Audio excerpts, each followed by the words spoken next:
Le Bénin, depuis 2016, s'occupe du bien-être de ses enfants vulnérables et moins favorisés par le sort. Le gouvernement du président Patrice Talon a en effet fait du bien-être social un des 3 piliers de son programme d'action pour le mandat 2021-2026. Lutte contre la pauvreté, autonomisation des femmes, scolarisation et maintien des filles à l'école, soutien aux victimes des violences basées sur le genre, appui aux personnes handicapées, la liste est bien longue.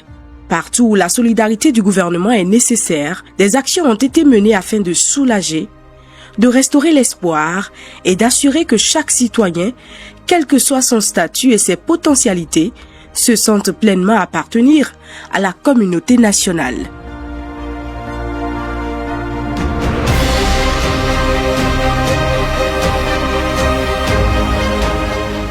Avant 2016, vivre avec un handicap au Bénin, c'était lutter chaque jour contre l'injustice, contre l'indifférence de la société, des institutions et parfois même de ses proches. Les aides étaient rares, éparses, difficiles à obtenir. Les obstacles étaient nombreux et quotidiens. Accès aux soins, à l'école, à l'emploi, à la justice, des barrières invisibles mais bien réelles. Ces défis, ce combat quotidien, c'était un véritable chemin de croix pour simplement exister. Il y a des maisons où vous avez des personnes handicapées mais qu'on ne voit jamais. On remarquait à peine les personnes handicapées, mais sinon, ce qui était le lot quotidien des personnes handicapées, c'est quand même l'abandon, c'est la discrimination, c'est le mépris, c'est le rejet, c'est l'arrière-cour pour les enfants handicapés, c'est l'exclusion de l'école, c'est l'absence de soins à minima pour eux. C'était une situation d'exclusion du point de vue de la formation, du point de vue professionnel. C'est carrément des personnes qui pendant longtemps ont été vraiment laissées de côté, mais surtout laissées de côté des politiques publiques. Les personnes handicapées ont eu la fédération à partir de 1992. Mais à partir de 1992, il y avait toujours un État, un gouvernement qui est là. Mais en cette période-là, on voyait toujours la personne handicapée sur le modèle caritatif, le modèle social. Restez là, on va vous faire. Vous n'avez pas besoin que de réclamer vos droits, de faire ci, de faire ça. Et avant même le modèle caritatif et le modèle social, c'est le modèle médical que nous avons, en considérant toute personne handicapée comme des malades à traiter. Nous sommes des personnes à part entière, c'est la principale des choses. Parce que des personnes handicapées, il y en a au rang des personnes que nous aurions appelées cadres de notre pays, qui ne traitent pas comme cela se doit ces enfants-là, ou ne les éduquent pas de la même manière que les autres enfants. Donc cela va partir du haut pour venir au bas pour dire à la famille qu'est la première société d'accepter tout enfant, je dis, sans aucune exception, et de l'éduquer dans la mesure du possible avec les particularités que cette personne présente. Ça devient une obligation, comme aujourd'hui on dit, le harcèlement est puni, la violence faite aux femmes est punie, il y a la criette, il y a ci, il y a ça. Que la défense des droits de des personnes handicapées soit effective partant de nos familles respectives, partant du regard de la société, parce que le regard de la société, c'est lui qui est le plus imposant et rend plus lourd le handicap. Sinon que le handicap lui-même n'existe pas vraiment si on arrive à adapter la situation. Et je pense que depuis 2016, nous travaillons à améliorer cette situation pour faire en sorte que les personnes handicapées puissent bénéficier de cette image de dignité intrinsèque à l'être humain, leur redorer le blason, faire en sorte plutôt qu'ils puissent se sentir comme des êtres humains et profiter, pourquoi pas, bénéficier de l'accompagnement de l'État. Et c'est ce que nous faisons depuis 2016 aujourd'hui pour essayer d'améliorer l'environnement global de protection et de promotion des droits des personnes handicapées. En 2017, le Bénin décide d'agir. Ce n'est plus une promesse lointaine. La volonté politique d'un homme, portée par son gouvernement, change la donne. Ce n'est pas juste une réforme, c'est une révolution. Le Bénin adopte une loi pour la protection et la promotion des droits des personnes handicapées. Pour la première fois, l'égalité n'est plus un combat à mener, c'est un droit pour tous. Depuis 2017, des engagements ont été pris, des actions ont été menées et les résultats sont là. Des milliers de vies ont changé. Plus de 50 000 personnes handicapées ont reçu des interventions chirurgicales, des fauteuils roulants, des tricycles, des béquilles, des cannes. Des aides physiques qui ont permis à chacun de se tenir debout, d'espérer. À partir de la loi 2017-06 du 29 septembre 2017 portant protection et promotion des droits des personnes handicapées, nous sommes en train de rentrer effectivement sur le modèle basé sur les droits humains. Cette loi votée et promulguée en 2017 est venue éclaircir un monde où le désespoir avait commencé par gagner du terrain. Il ne faut pas oublier que dans cette lutte quotidienne pour s'épanouir, pour s'émanciper, pour s'assurer une dignité, la personne handicapée se décarcassait beaucoup. Et dans le lot de ces personnes, il y a beaucoup de suicides.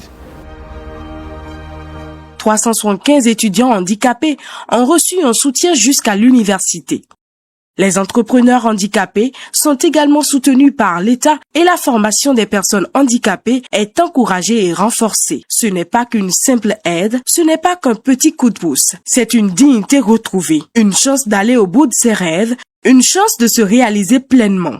Parce que lorsqu'on reçoit un soutien réel, tout devient possible.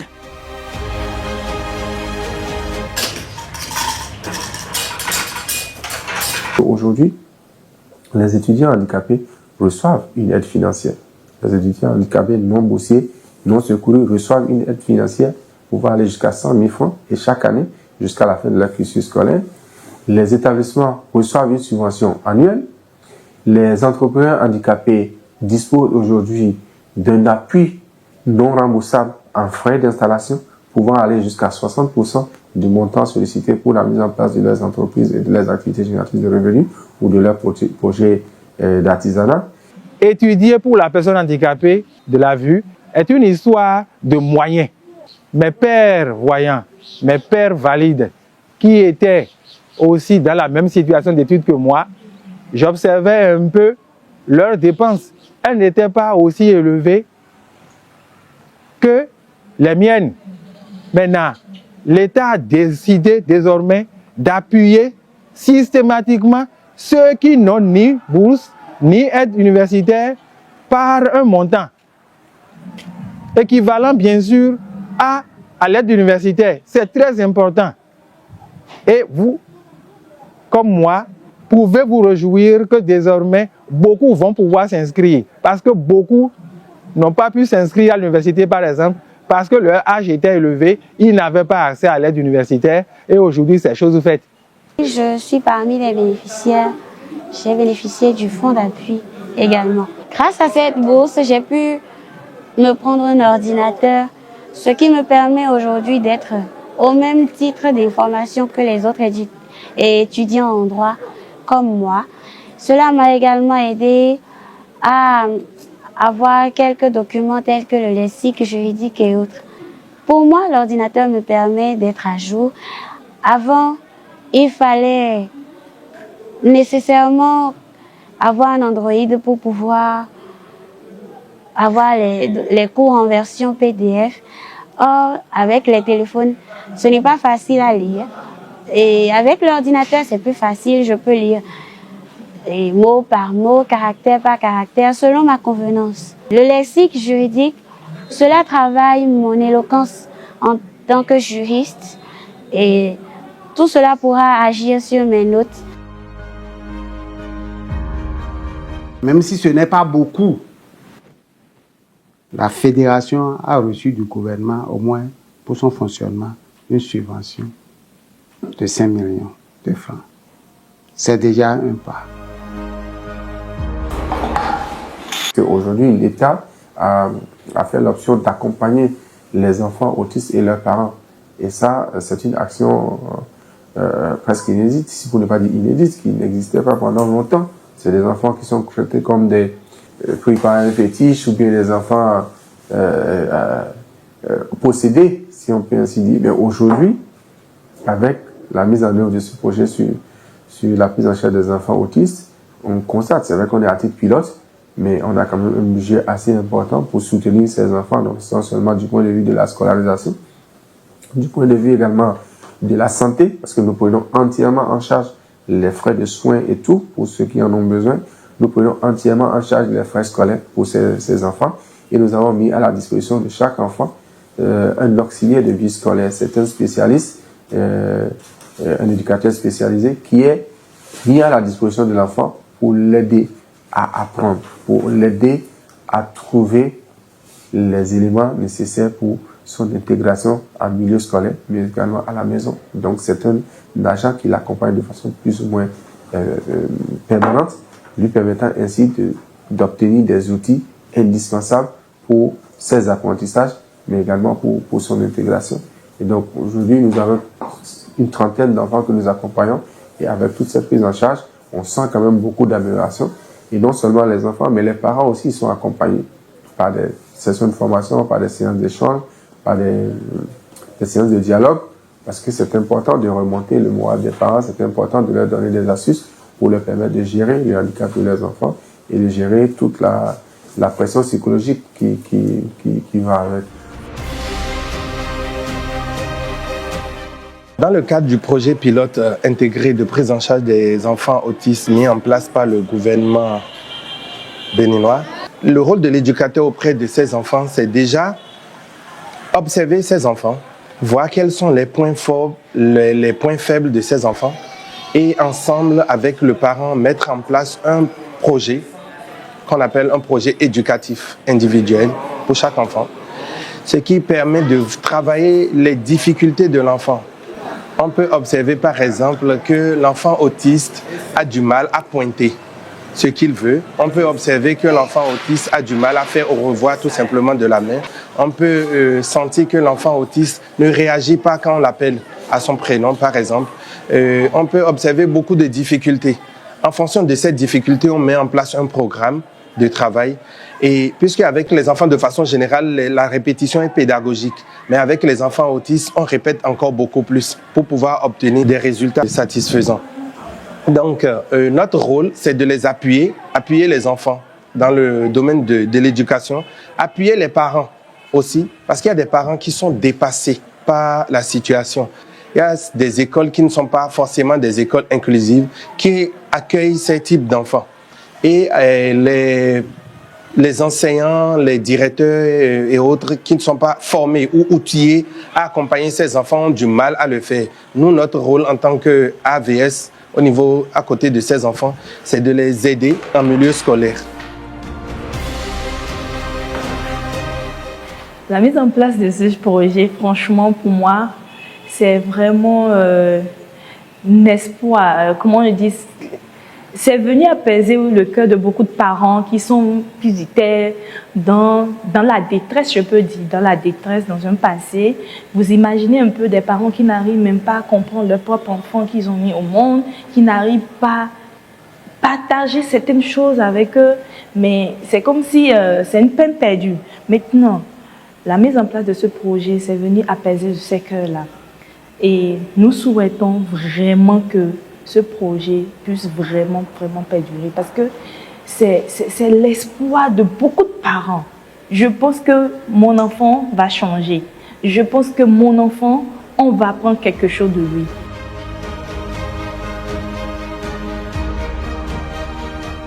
Il y a également le volet formation, améliorer la formation parce que c'est la porte d'entrée de l'insertion professionnelle, c'est la porte d'entrée de l'emploi. Lorsque les personnes handicapées ne sont pas bien formées, je parle déjà même du point de vue académique, mais ensuite du point de vue professionnel, il y a que leur insertion professionnelle devient assez difficile. Et donc, il y a eu un décret également qui allait dans le sens d'améliorer la formation professionnelle des personnes handicapées et surtout leur insertion, non seulement du point de vue de l'emploi public, mais également de l'emploi privé. Et il y a eu aussi des efforts assez importants du gouvernement allant dans le sens de faciliter le transport et les loisirs, l'accès au transport et aux loisirs aux personnes handicapées. Ici, principalement, nous œuvrons pour la formation professionnelle d'abord et ensuite l'inclusion des personnes handicapées. La formation professionnelle porte sur des métiers pour l'instant traditionnels, mais qui seront bientôt appuyés par des nouveaux métiers au niveau technique. Donc, nous avons le macramé, nous avons l'agroélevage, nous avons la haute couture, la coiffure homme, coiffure femme, la cordonnerie et le tissage à main pour l'instant. Donc, ce sont les métiers que nous aidons les personnes handicapées à apprendre pour l'instant. Et ensuite, nous essayons d'assurer l'inclusion le plus possible à travers l'intégration de personnes vulnérables qui habitent dans les zones environnantes et qui proviennent de familles démunies.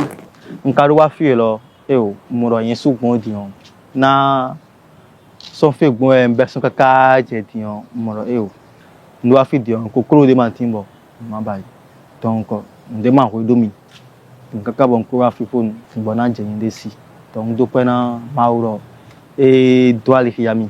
Le gouvernement met l'accent sur l'autonomisation de ces personnes. Nous, à notre tour, on a pris en compte des activités qui portent sur le suivi. Donc le suivi tel que ça se fait, nous allons jusqu'au domicile des anciens apprenants. Nous voyons s'ils sont réellement installés tels que nous l'avons dit, nous nous sommes entendus avec eux. Est-ce qu'ils sont réellement installés? Est-ce qu'ils utilisent le matériel? Puisque l'État, le gouvernement met en place quand même en branle tout un national pour qu'ils soient autonomisés. Et après, nous mettons l'accent sur les difficultés probables. Nous avons des approches de solutions que nous leur soumettons et nous faisons un point après avec les directions départementales pour que nos apprenants puissent vraiment devenir ce que le gouvernement a pensé qu'ils devraient être, c'est-à-dire autonomes, bien installés et des citoyens actifs. Cette année, une dizaine de personnes handicapées ont été admises au concours du ministère de la Justice. Ce n'est plus un simple geste, c'est une politique claire, un engagement structuré, mesurable, irréversible. Chaque action porte des fruits tangibles. Ce n'est plus un geste, c'est une politique. Mais ce que je peux encore dire, qui est vraiment concret, c'est déjà qu'aujourd'hui, toute personne handicapée peut concourir à tous les concours de la fonction publique et ils sont recrutés. Ils sont recrutés pour un quota de 5%. Et la fonction publique déjà a recruté au moins 3 vagues de personnes handicapées.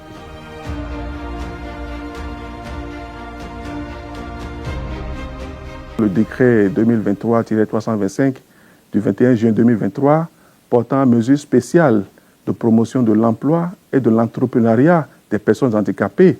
Avec ce décret d'application, il y a eu un certain nombre de mesures, bien sûr, pour permettre l'inclusion des personnes handicapées, l'insertion des personnes handicapées lors des concours de recrutement à la fonction publique. Et justement, comme mesure, nous avons eu, disons, le fait de réserver un quota, bien sûr, de 5% dans le nombre de places ouvertes pour les concours. Et il y a eu aussi une mesure que nous avons prise et qui a permis de réserver 15 minutes par tranche horaire lors de la composition des épreuves. Et cela a permis évidemment des discriminations positives à l'égard donc des personnes handicapées. Nous avons noté une grande évolution parce que le regard négatif a commencé par changer au niveau des populations.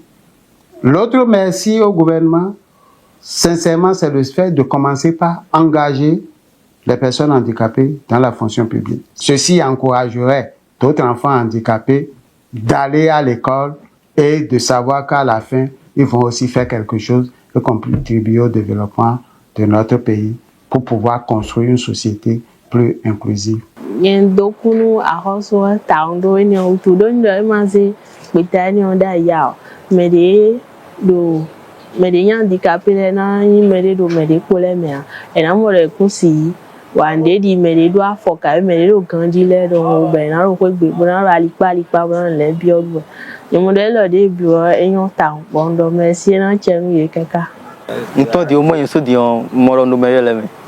Il faut féliciter le président. D'autres parlent de papa bonheur. Moi, je ne dis pas papa bonheur. C'est l'homme providence pour la personne handicapée.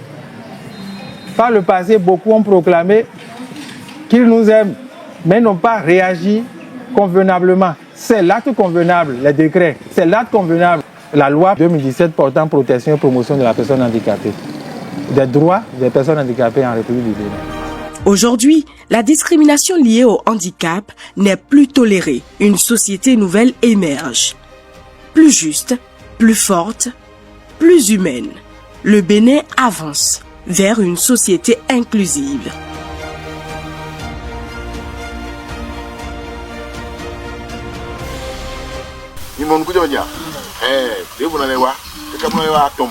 Depuis 2016, l'inclusion n'est plus un vain mot comme par le passé. Elle guide l'action de l'État en faveur de populations, notamment celles les plus vulnérables, pendant longtemps laissées pour compte. Avec le programme de filet de protection sociale productif, PFPSP Gbesoké, l'action sociale prend une nouvelle dimension à travers des transferts directs de fonds aux ménages vulnérables. Le programme Gbesoké, ce sont des transferts monétaires, donc c'est un soutien direct qui est apporté aux ménages les plus vulnérables. Dans la vision du gouvernement, qui met un point d'honneur à bâtir un Bénin plus solidaire, où chaque Béninois, quelles que soient ses conditions de départ, peut avoir accès à des ressources pour se développer. Ces ressources ne serviront pas qu'à la subsistance alimentaire, c'est également pour mener des activités génératrices de revenus, de telle sorte qu'à la fin du programme, ces ménages pauvres vont évoluer progressivement vers une certaine autonomisation. Mes impressions sont grandes concernant le projet Gbesoké. Ce qui se passe dans la commune d'Adjoum aujourd'hui, je peux vous dire qu'avec le projet Gbesoké, les femmes qui sont dans les petits commerces, elles sont vraiment satisfaites. On a vu des gens ici, on a vu des femmes qui sont moins d'$1 par jour. Mais aujourd'hui, avec ce projet Gbesoké, les femmes sont libérales. Elles sont aujourd'hui indépendantes de leurs activités commerciales. Moi, je trouve cet acte comme un acte de bravoure, un acte vraiment encouragé. Et je dis un grand merci au président Talon pour tout ce qu'il est en train de faire pour le Bénin, spécialement dans la commune d'Adjoum.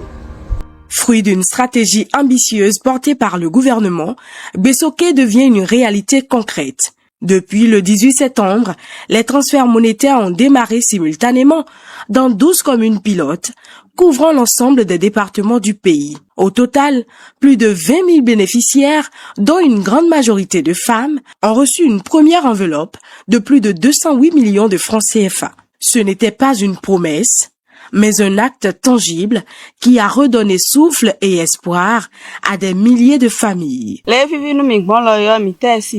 Dolo evi nu mi tando alogo ewedo mi tambo mi tetu fi we mi akuma ma alogo yo mi tetu wa ba ya wa jiji medio evi nu mi tam bam lo mo mi hensien ma jodoa.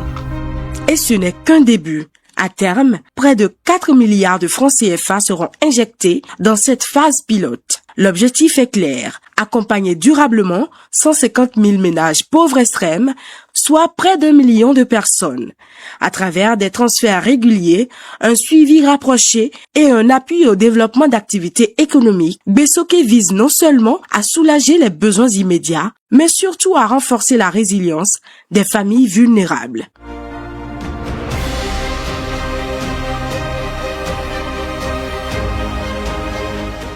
Au cœur de ce nouveau modèle de gouvernance sociale, le projet Arche apparaît comme un pilier essentiel. Grâce à lui, l'assurance maladie cesse d'être un privilège. Elle devient un droit, accessible à tous, surtout aux plus pauvres. Consultation, analyse, médicaments, le panier de soins est couvert, entièrement pour ceux qui en avaient le plus besoin. Et parce qu'une protection sociale n'est complète que si elle ouvre l'avenir, le projet Arche accompagne aussi les artisans.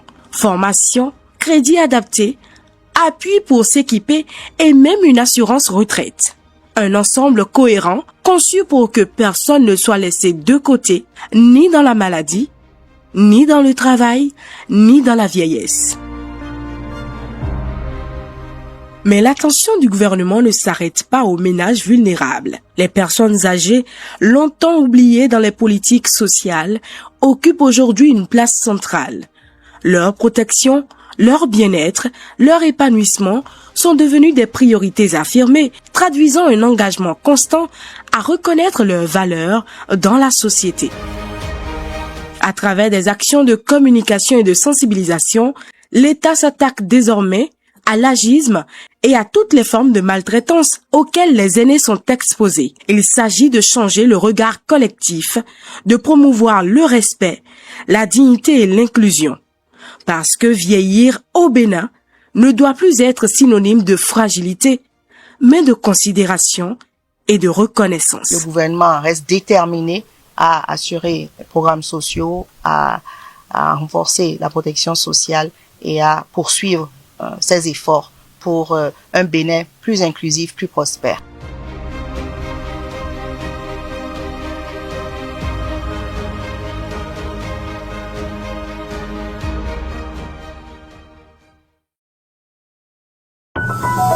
Ibis TV, créé pour inspirer.